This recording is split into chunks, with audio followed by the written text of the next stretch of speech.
What's going on, everybody? This is Randall Barnes, the founder of HBCU Pulse and the host of HBCU Pulse Radio, in the building for a very special bonus edition of HBCU Pulse Radio. On today, we are live and direct. First and foremost, we are on HBCU League Pass Plus, as well as YouTube and our podcast platforms. We struck a partnership with HBCU League Pass Plus, so we're going to bring you daily content of HBCU Pulse Radio and also our official broadcast of HBCU Pulse Radio on HBCU League Pass. So super excited for that partnership and where we go from there. I have my co-host Shelbi with me. Shelbi, how are you doing today? I'm doing well. How are you? I'm great. I loving the glasses, loving, the cardigan, very professional. Very fresh off of work. Right. Listen, we got to go to work. And I'm tell you what you do. You're giving me lawyer right now. That's what you're giving me. And we're gonna need those skills on today, because we're going to do something that typically we don't do on HBCU Pulse. So, and I'll explain. So when situations go down in the HBCU community, we like to really keep things above board. When we started HBCU Pulse, the creed was to tell the authentic story of HBCU life. And sometimes that picture isn't always pretty. Sometimes it's a beautiful picture. Sometimes it's conversations that need to be had in the community that, to be honest, I felt as if it was too raw for us to touch. And I felt as if I didn't want to exacerbate the issue.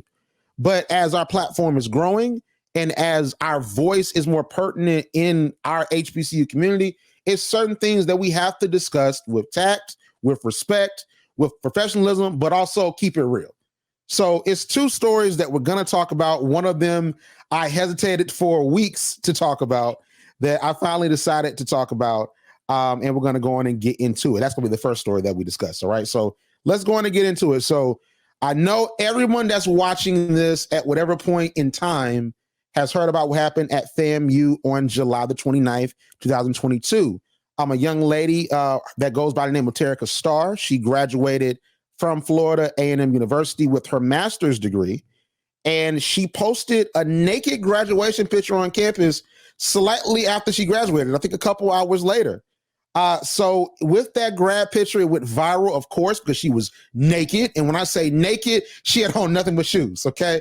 So it was a lot that went into that, a lot of conversation. FAMU was discussing it. It was a lot of dialogue about it, some defending her, some castigating her using the image and likeness of FAMU to promote the picture. Terica wants to be a rapper. So that's something that, from what I'm understanding, it helped her out, getting out there with her music. So she is in an investigation, and FAMU the next day on July the 30th said they were going to investigate the situation. All right. And they released a statement, and Terica on her social media, she corroborated that an investigation was going on, and she since received legal representation to see what the next step will be. She recently interviewed on the Shade Room. We love the Shade Room here. We love the Shade Room. All right.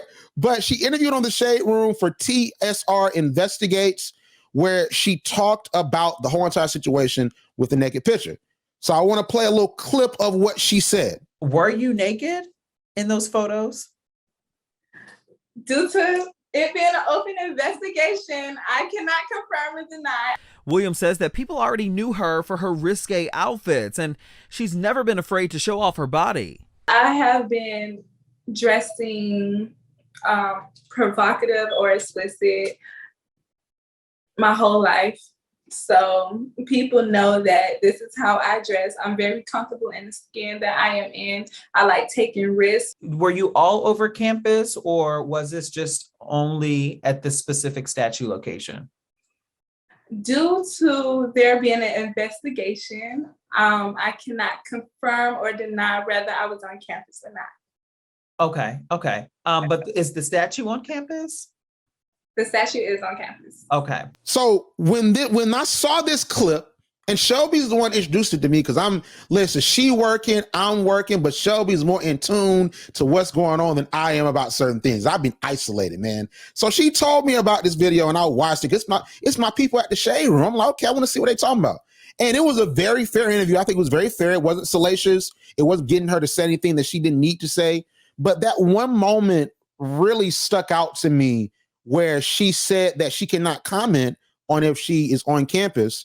And also the question that followed up where she said the statue was on campus, but she couldn't confirm or not that she was on campus. That shows she has a legal professional, but I think that was a little bit of a misstep. But let's walk this down, Shelby. So first and foremost, how did you hear about Terica Star and this naked photo? Well, first, just scrolling through social media, it was all over social media. It was on everybody's story. So that's how I kind of found out about that. And then, of course, the Shade Room posted it and things like that. So the first thing was basically seeing it on my followers and things like that on their pages.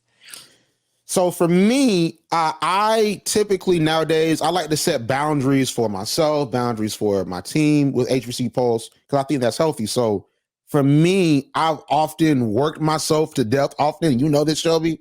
So, man, sometimes I just step away because like the grind of being on social media, when you're working in social media, you got to step away and find your peace. So, for me, that Friday, I logged off. I wasn't logged into anything. And typically what I do now is that if it's not like a pertinent news day or it's not sports going on with HBCUs, I normally log off. So I logged off. I logged off Instagram. I was not on social media at all. So I woke up, it's a beautiful day, sun is shining, and I get on Twitter because, I want to check to see what's going on. I want to make sure we're not in a world war. I want to make sure another pandemic ain't popped off. So I look on Twitter and I see that FAMU is trending. I see people are talking about a picture. I'm like, what picture are they talking about? Because I know FAMU grad pictures are dope, right? Right. So they're talking about this specific picture of someone naked. I'm like, someone naked. So I'm thinking it's something where it's like someone was seen naked on campus or whatever, or passed out. I'm like, okay, I want to see what's going on. Then I saw the picture. I'm like, oh, this is a grad picture. Okay. Right. And then I did some more investigation and I'm like, oh my gosh, this gonna go viral. Like, cause it started circulating around and FAMU was trending. Her name was trending, but I'm like, man, this is going to be really bad. This is going to be, something that's talked about for a little minute. And then lo and behold, Gossip got behind it. Other social media blog pages got behind it. And it blew up into something that became bigger than what it was supposed to be. So I want to ask you this, Shelby. So you saw it circulating with your followers on social media. So when you got a chance to look at the picture and decipher what was going on, what were your first thoughts?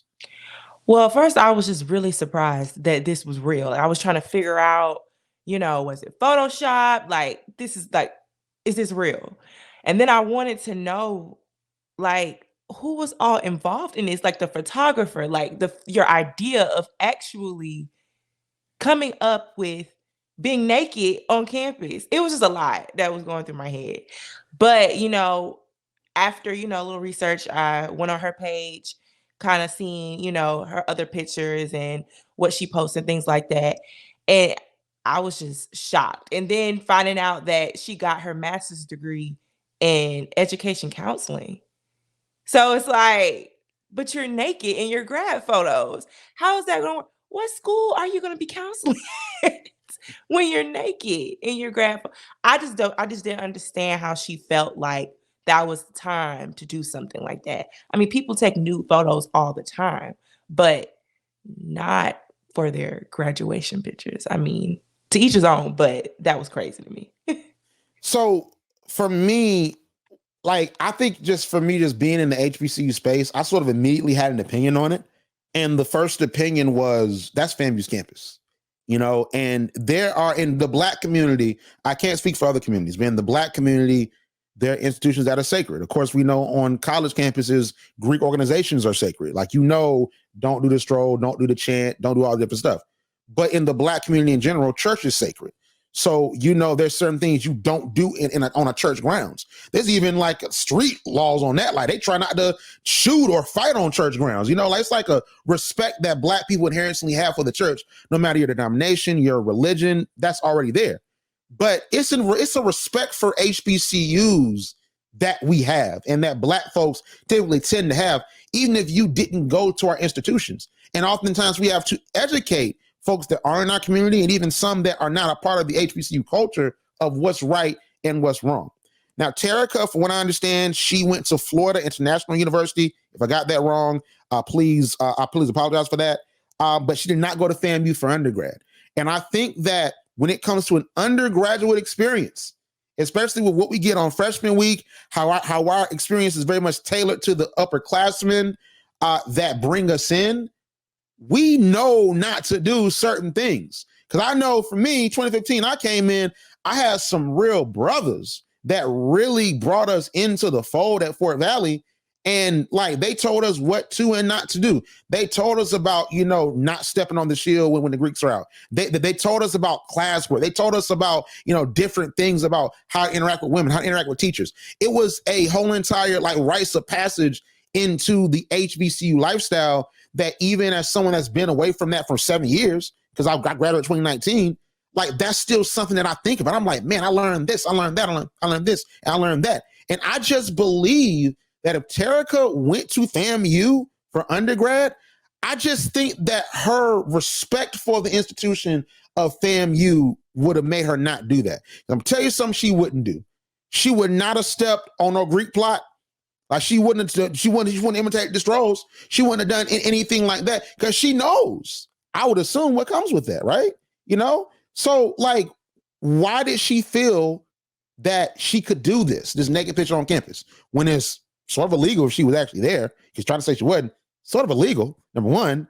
And then number two is why are you bringing FAMU into that? And another thing too, before I talk about you, Shelby, I saw the caption, she's dressed provocatively her whole life. The problem, respectfully, is that she wasn't dressed at all. Where's the provocative dress? It was invisible, birthday suit. You know what I mean? So it's the provocative dressing is one thing, but not dressing at all is a whole entirely different thing. Right. It was a lie, and she actually is standing on that. She keeps repeating, even when she was in the shade room, that I've always dressed provocative. And that doesn't make any sense to me. It does not explain why you were naked on campus. That doesn't make any sense. And I agree with you with saying, there's a certain respect that you have to have for your institution.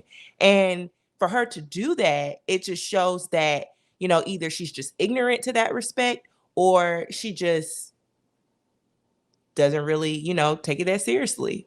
So I don't know. I have no idea. I'm telling you, it's a different level of respect, when it comes to just the undergraduate experience, because you come up you on that grind. You see, I know, for example, with me and for that, my freshman year, we got close because our class dealt with a lot of, students that passed both, that went to Fort Valley and also within our class. So that brought us together, and that camaraderie made us appreciate that experience a lot more. And then, of course, being a student leader and having to sort of buffer when the news would say something bad, about our institution.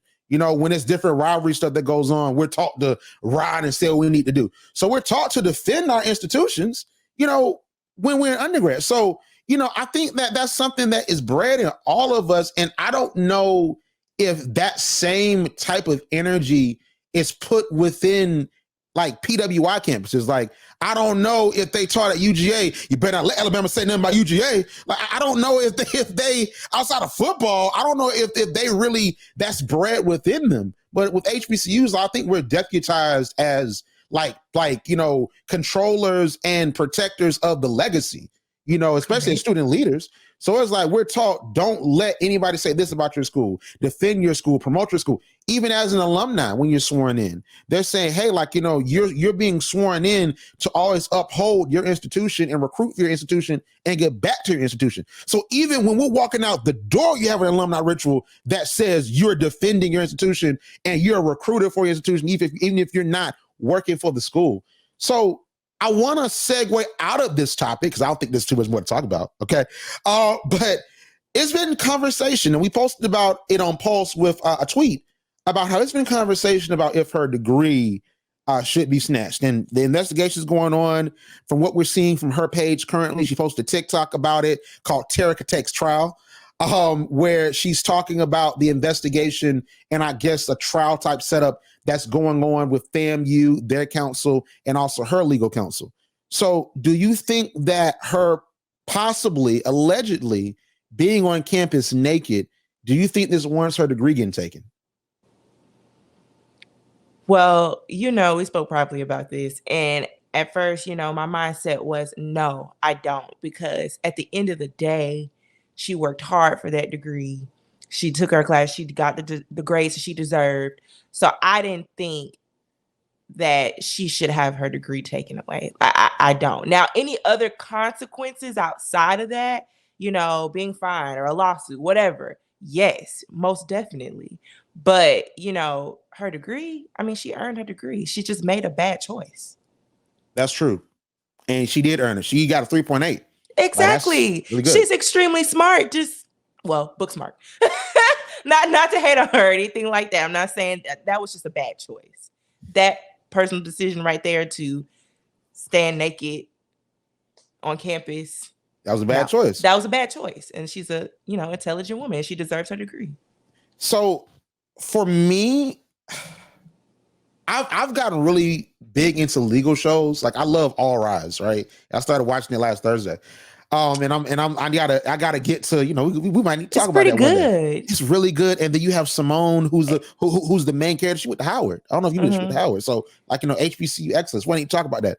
But one thing when it comes to law and different legal matters, one thing that I've seen often attorneys and lawyers argue is remorse. Like, is the person that is being charged or the person that, is the defendant, like, are they showing some level of remorse, right? I don't think she's showing remorse. I think that the Shade Room interview, it was a cause for alarm for that interview, but she was saying the right things. And I think she was prepped by her lawyer to a certain point. She was prepped by her lawyer. But with the TikToks, with the things that she said, she also said something about possibly taking some professors down with her if she goes down. I just think that she's not showing remorse. I mean, you can stand on it, but I just think that legally you got to play the game. Like if you're trying to make it where you keep your degree, you're trying to make it where FAMU shows mercy on you, because HBCUs are purveyors of second chances. I think all of us to a certain point have had a second chance at our institutions. So that's already there. And the standard's there. So most likely FAMU's going to be like, listen, this was a bad decision, but we're going to give you a second chance because you were a good student, and we don't want to put you out there like that. We don't want to ruin your reputation like that. FAMU has every motivation to say that. But when you're talking about taking teachers down with you, we don't know what you're alluding to. We have thoughts, but what are you alluding to when you say 3 teachers going down with you? Or that's like you're posting these TikToks where you're playing on like you're in a courtroom and your degree getting snatched away. It just seems like you joking about it. Mm-hmm. So if I'm FAMU legal counsel and I don't have a law degree, but if I'm FAMU legal counsel, I'm saying this young woman isn't showing remorse. So why should we? So I'm not saying her degree should be taken, but at this point, if it was, I wouldn't be too upset. So that's sort of just my stance on it. Is that I think that as this goes on, this might stretch on for months. We never know. So as this goes on, I hope that she thinks about the energy that she's giving out and moves more strategically, and hopefully her lawyer advises her of that. But final thoughts on what went down with Terica, Shelbi? Final thoughts. I really hope that she, kind of humbles herself through this situation and just realizes that, a lot is at stake for her. So if I were her, I would just remain silent. And I hope that she realized that so she can, get the bigger picture. And that's her degree. She needs her degree. She worked hard for her degree. So all of the, TikToks and being funny about it, it's not worth what you worked hard for. So I hope that she realizes that. For me, my final thought on this topic with Terica Star and her posting naked on FAMU's campus is, social media follows you. When your name comes up, things are going to show up. And it going viral was the worst possible option. Because now when I look up your name, these articles going to pop up. And this is going to stay with her and carry through her career. So now she's going to be defined by this in job interviews. She's going to be defined by this in every aspect of her life because of a bad decision she made on social media. I can't tell her what to do with her body. I can't do that. But what I can do and say is you have to move smarter on the internet because this is forever. Things are archived, pictures are saved, and we live in an American society that is very much so conservative in several different ways, not just politics, conservative also in societal views, you know? So no matter where she goes, even progressive black cities like, you know, Atlanta, DC, New York, this will follow her. And I hope that she's able to maneuver around it. I don't want her to get her degree taken, but, you know, for every action, there's an equal and opposite reaction, you know? So that's something she has to think about. But let's move on to the next topic, because in this HBCU life, Shelby, as you know, it's always something going on. So let's talk about this video that went viral on Twitter over the weekend. So the students are back on campus. We can't relate because we graduated, okay? So we can't relate. And I never could relate, and I'll tell you why in a second. But it was a block party at Clark Atlanta University. And I want to say that we do not have the names of these individuals. And there's also facts within this video that we don't know. So we're going to be safe legally and also make sure, you know, everybody's protected. So at Clark Atlanta, it was a block party. It was a young lady that allegedly kissed a young man that's a member, allegedly, of Omega Psi Phi Fraternity Incorporated. Allegedly. That's what the talk is on the Twitter streets. And also on Black Enterprise. I wanted to say that. I blame Black Enterprise if y'all mad at me. So allegedly was a part of Omega Psi Phi Fraternity Incorporated, and it was a video where the young lady, they're passionately kissing. She's picked up by him, and it was just a whole big old thing. And since then, there was a big debate over like why they were doing this during the pandemic, because you have COVID that is still very much a pandemic, it's not over. And then monkeypox, the Biden administration, as reported by HBCUpost.com, they listed it earlier this month as a national emergency. We're not shutting down over it, but cases are rising and spreading. And they're in Georgia. Well, Shelby and I are in Georgia. They're in Georgia. I've seen reports on it. So that was a lot of conversation. And also the fact of like, why? Like, why are you doing this? And then, but also on the flip side is a conversation of, hey, like, why don't y'all get on a guy? And I mean, I think that's a you know, that's a valid point, because it took two to tango. She wasn't kissing the air. All right. She was kissing another person, you know, that's number one. But also just the same thing that, you know, we saw with, you know, Terica is that, you know, the policing of, you know, the bodies of Black women and the actions of Black women, which is problematic, you know. And I think in the Black community, we do that, maybe not as much as like conservative, you know, personalities and other communities, but I think to a certain point we do that because we have our own ways that are conservative within our values. So I want to ask you this. So when you found out about the video, right, what were your first thoughts, Shelby? When I heard about it from a friend, but then when I went to go and see it, I could not believe that. Like, of course, you know, as I've attended an HBCU, so I'm familiar with, you know, parties and things like that and all of that. But it was just like, they are really kissing, like kissing, like this is real. It was a lot for me. And I was just like, I've seen, you know, similar things at parties at HBCUs, but that was like over the top because they were like, I mean, tonguing, everything. It was just a lot. So I have to say this. So Shelby, you're way more experienced than me on this. I never went to an HBCU party. And I would say that I love how you look like, I didn't like, you know, partying was never my vibe, you know? And I know that, you know, with college and HBCUs, there's a culture of, hey, go party, go XYZ. When I went there for that, I was trying to work, man. I was trying to be your favorite author. I was trying to be the next Tom Joyner. So I was very much the man on campus. People knew me. I wasn't a lame or nothing. I wasn't just cooped up in my room, but I had like parameters. like the only time I went off campus was to go get some sharks or some groceries, you know, so I'll go home. You know what I mean? But I stayed on campus mostly. And, you know, I never went to a Q Block party. I never went to, you know, the clubs and different stuff like that. I never went. You know, I saw things, I heard things, but I've never seen anybody picked up. Okay, because that'll go down on campus in Listen Fort Valley.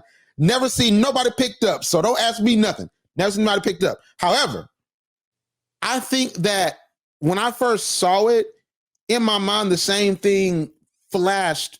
You know, in my mind, that flashed the same thing with, you know, the Terica situation, is of the backlash that's going to come to Clark Atlanta and the conversation around this, especially when classes, from what I understood, I think it started this week, and this video circuit started circulating on Saturday or Friday or Saturday, last Friday or Saturday. So classes hadn't started yet. They just moved in. So it's like, this is the conversation to start a new year.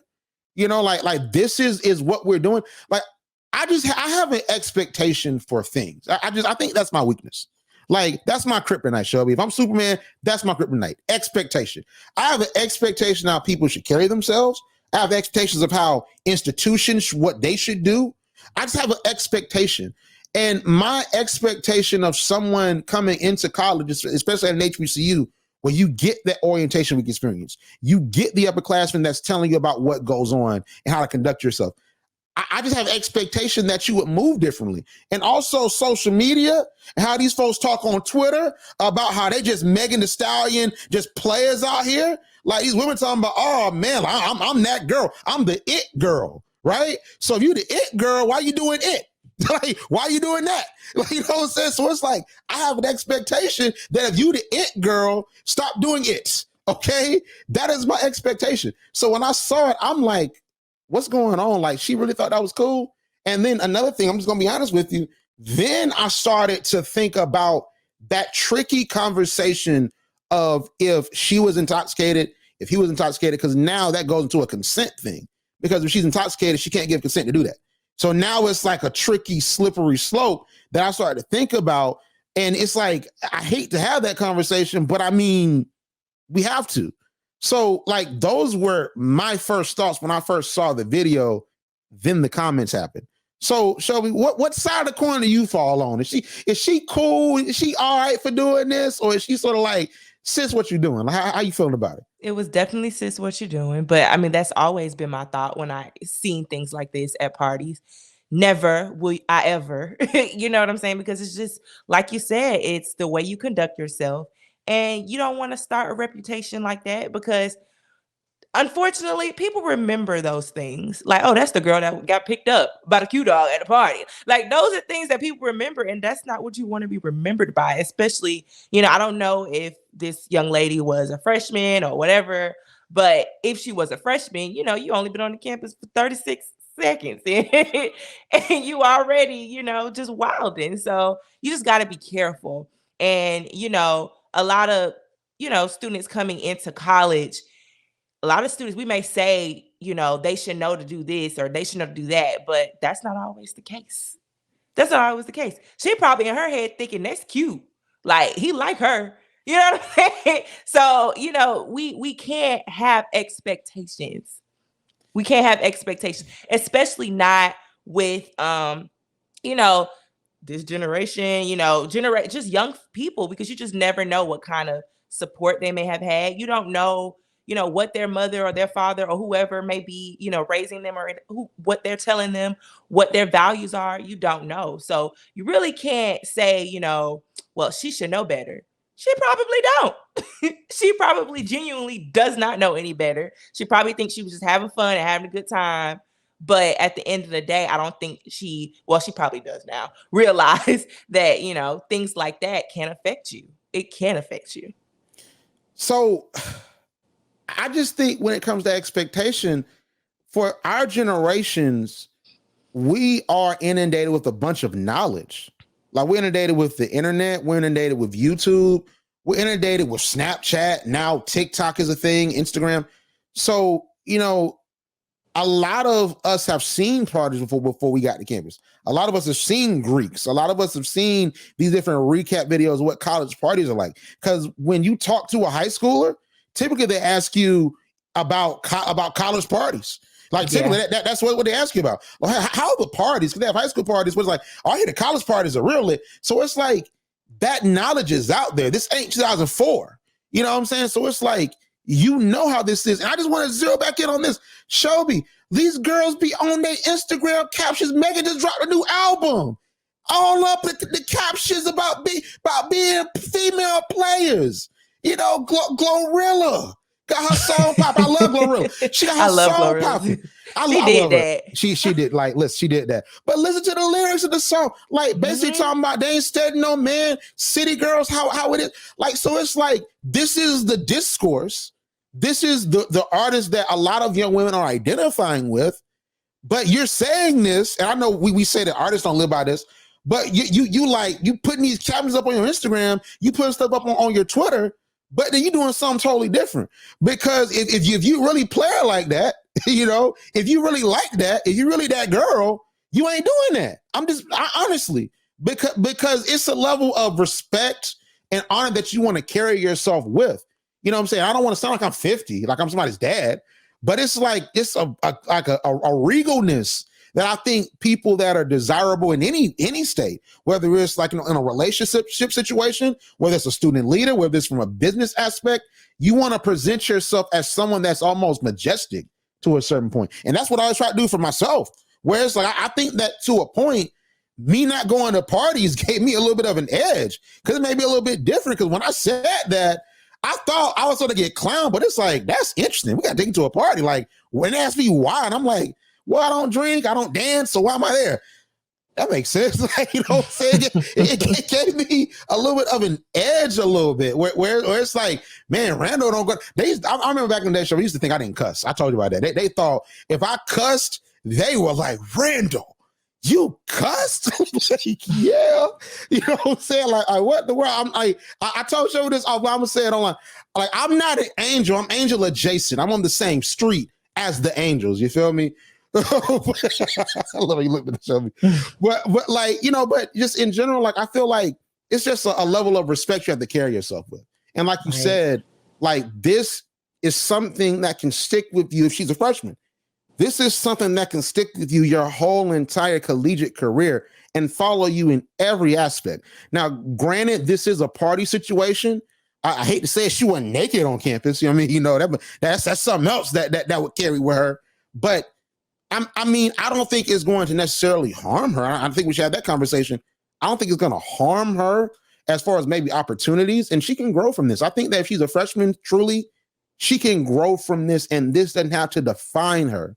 But within the society that we're in, and especially at HBCU campuses, it probably will. And to that point, I feel sorry for her, because like, bullying is real in different fronts. Like, stigmas are real. People talk, and I think that that's what's going to hurt more. And I think that in these situations, because another thing too, Shelbi, before I toss back to you, this video's public. So if it is a high schooler that is looking at HBCUs that saw this video, because it went viral, probably 1 million views across platforms, it's on YouTube. So if this video has been received by high schoolers, they now have knowledge. So that's why my expectation is, you saw this video, it's everywhere. Your followers probably shared it. So you have this knowledge. And my brother's in high school. I was in high school. He was in high school a few years ago. So it's like, we know what goes down. You know what I mean? In high school, college is just like high school on steroids. That's all it is. So it's like, we saw it went down in high school. Were you doing that with the football players? You know what I'm saying? That's what I want. That's like, I don't want to know that for her, but that's just how I look at it. Where it's like, I feel like knowledge is there. Like, that's where the expectation comes from, because college and high school doesn't diverge that much. You know what I'm saying? To me, college and high school definitely does diverge. I don't know. For me, well, maybe that's just for me, because I didn't party in high school. Oh, so you didn't party in high school? I didn't either. No, So we're the exact same. When I went to college, I got the full experience. Okay. I waited to do that. Well, because my mom, she wasn't having all that. So, I didn't go to like parties. I wasn't drinking like that in high school. No, I wasn't drinking. So it was just like, no, I don't. I think it's a big difference. But to me. But I will say, I honestly think that, like I said, that's not the first time that has happened. What happened to her, that's not the first time that's happened at a college party. So it's just the fact that she went viral. It's just the fact that she went viral. And I will say, if it didn't go viral, she probably would be able to, readjust her reputation, things like that. People will forget about it because there'll probably be way more girls that'll probably have done the same thing happen to them. So, it's a little different. But now that she's viral, it's gonna be kind of hard to come back from that. So It's Shelby, gonna be hard. let me tell you this story, Shelby. I think that this story is real good, especially for our League Pass audience and the YouTube audience. So I think it will carry with her even if it didn't go viral. I'll tell you the reason why, and I think you'll understand this when I tell this story. So when I was a freshman at Fort Valley, we got called for like a dorm meeting, one of our first dorm meetings. We just like got on campus, and it was before our welcome party or whatever. So we come in, and the male orientation leaders come into our dorm, and they're talking to us, and they made it a point to tell us real stuff. They were saying, "Hey, this happens, that happens. This is what this is. This is what that is." So they were telling us real stuff as they understood it as individuals that were on campus. So there's this one brother, I'm not going to say his name because I don't remember it. But he raised his hand, and people raised their hand asking really great questions about the college experience. He raised his hand. They said, "Hey, you right there." He said, "Hi, what's the Wi-Fi password?" And we was like, "Boy, what's wrong with you? We over having a real conversation about college, about what's going on. We talking about relationships. They start talking about Greek life, all this different stuff that folks want to hear about. This man asking for the Wi-Fi. And it's like, brother, did you not read the room?" And we weren't saying that back then. That was 2015. But it's like, I say this now, you're not going to read the room? And until he transferred, I don't know if this ring why he transferred, but I didn't call him this. I know his name though, but I had class with him. I knew him as Wi-Fi. That's what we called him. I knew him as Wi-Fi. I never called him Wi-Fi because I don't do that. All right. But he was known as Wi-Fi until he left. You know what I'm saying? Right. Like they used to be like, "What's up, Wi-Fi?" like literally. You know what I'm saying? So it's like if something like that, because I promise you, that followed him because he didn't go to rally after that. That followed him. And I don't know how he felt about that. I think it was sort of funny to him. He didn't really care because guess what? He got the Wi-Fi password, so he got what he wanted. But like the thing is that followed him. So if a Wi-Fi question during a real brother conversation is gonna follow that man, and then we might see him come up on homecoming. That's Wi-Fi. You know what I'm saying? I think that'll follow her, even without cameras, without social media. Honestly. Well, when you put it that way, yeah, I do agree because things like that do happen. I just think it was just a little intense. It was the kiss that really messed her up. Like people are not going to forget that. That was a lot. It was a passionate kiss. Like it was basically licking her face. Man, they kiss like he saved the world. Like how at the end of an action movie, like you got like the damsel in distress, and you have like the superhero, and they kiss. I'm like, I thought that was her boyfriend. I'm like, what is going? I'm like, man, you know what I'm saying? So I think that I hope it doesn't follow her. I hope her mental health is good. But we just got to keep it real. Like I said, we're gonna keep it tactful, but we're gonna keep it real. Like we got to real. It's gonna follow her. But I got to ask this, but before we go, so this is a conversation around this topic that's popped up that I just simply don't agree with, and the conversation is that it's weird that it was recorded, and that and y'all done stuff too. Like it's different stuff. We can spill tea, and it's like, well, first. I didn't went to a party, so you can't spill nothing on me. Lord. But that's the first thing. All right. But I mean, where do you fall in that conversation of, because I think people are deflecting saying that it's not what he did, because he did something too. It's not what she did.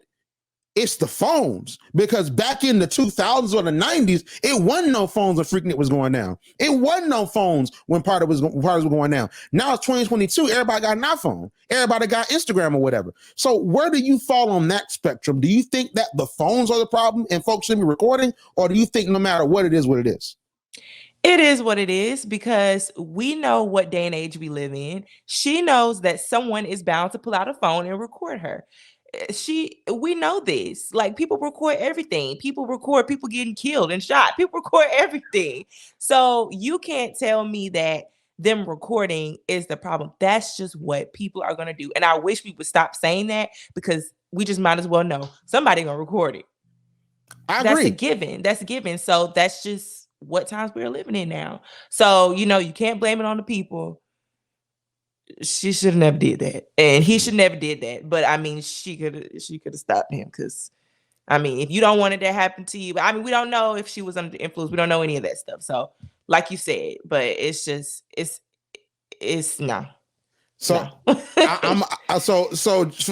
the sake of the argument, you said she shouldn't have done it. I think he shouldn't have done it either, because I'm gonna go after that black man, like as a fellow black man. Whereas, like, we know how we're perceived. You know what I'm saying? Like, we know how men are perceived. We know how black men are perceived. And that's something that is taught to us when we're freshmen, because we have the different workshops and all that we have to go through. So it's like, if you like, like how that could be perceived. And I get the culture, all this different stuff, but dude, like, he's complicit too. Because I agree that it shouldn't just be, oh, she was wrong, she's necessarily. He was a part of that too. You know what I'm saying? So he got to get some flack too. But she liked it, and she kept going. And this is another thing. I like, we're her friends. It's just certain things, but that's what I say. It comes with values, and just being able to know how to keep those type of people around you that are gonna keep you in check. Like, look, my friend be like, no, we're not doing that, or pulled me or something like that, because I would have did that for my friend if we were at a party. Girl, no, you're not about to do that, because it's just about the fact that when you know better, you do better. So, like I said, it's just, you just gotta keep good people around you. And I don't know. Like I said, she was a freshman, so they don't know no better. But for me and my friends, when we were in college, that wasn't happening. We're not doing that. It wasn't going down. We are not doing that. It wasn't going down like that. And No. I feel it. So just to put a close to it before we give our final thoughts, I agree with you. I don't think that phones exacerbated that at all. I don't think that. I think that phones are a consequence of the society we live in. And this has gone on before. And to be fair, to be honest, worse has happened in previous generations, because a lot of them folks in the 90s was buck wild. We saw some of them videos, because they've been had cameras. They had them big old news camcorders they used to buy. Whose idea was it to bring that to the party? Like, what are you doing? They were videographers, just how they have them now. I know, but it's just like, still, we could have a good time. Like, what time? Man, listen, for me, now I'm not saying, because first I wouldn't have been to the 90s party. Okay, I want to just say, I want to just reemphasize that. Jesus. But I want to just say that even any generation, we could have been in the 70s where it was good times on TV. I wouldn't have been there. But at the same time, I was the videographer to a certain point at campus events, because, for me, like I said, like I used to always say this, I don't drink, I don't smoke, I don't dance, I'm not Greek, so I don't stroll. So what am I going to do here except sit here?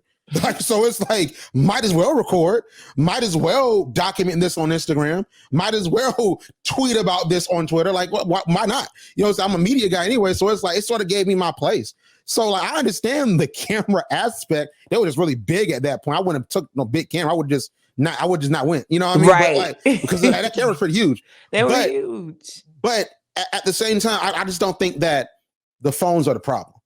I think that if like what's done in the dark gonna come to light, and that cell phone light is bright. You know what I mean? Like, to be honest, when that light comes on, when the lights was on, when that light come on, everything comes to the lights. Exactly. And the moral of the story is, that's why you always have to be careful about what you do in public, because somebody is bound to pull out a phone and a camera. So Exactly. that's the moral of the story. Exactly. That's more of the story. And listen, you closed it better. You the closer, Shelby. You closed that thing out. You man, listen, you Kobe Bryant, Lisa Leslie out here. All right. Candace Parker. All right. We'll say WNBA player names. All right. But Shelby, so that is it. So Shelby, where can we find you on social media? You can find me on Instagram and Twitter at Lotus Love _, and that's LLOTUS Love _. So yeah, so you can follow HBCU Pulse, of course, on Instagram, on Twitter, the HBCU Pulse, on TikTok, the HBCU Pulse. And if you're not watching this on YouTube, check us out on YouTube. But once again, we're super excited to be a part of HBCU League Pass. I think this is an amazing opportunity, to really, better cover content such as this, because without League Pass, I probably would have passed on this, passed on talking about this. But, because, we have this platform where we can be more instantaneous, in what we speak about. I thought this was important to point out. So if you're watching on League Pass, we appreciate you. If you're listening on the podcast, we appreciate you. If you're listening on YouTube, listen, I definitely appreciate you because that Assets check is hitting. I'm telling you. So I really appreciate y'all. Watch some more. All right. Watch the next video. But outside of that, Shelby, that is it for us. Thank you all for tuning in. And as always, we'll see you on the other side.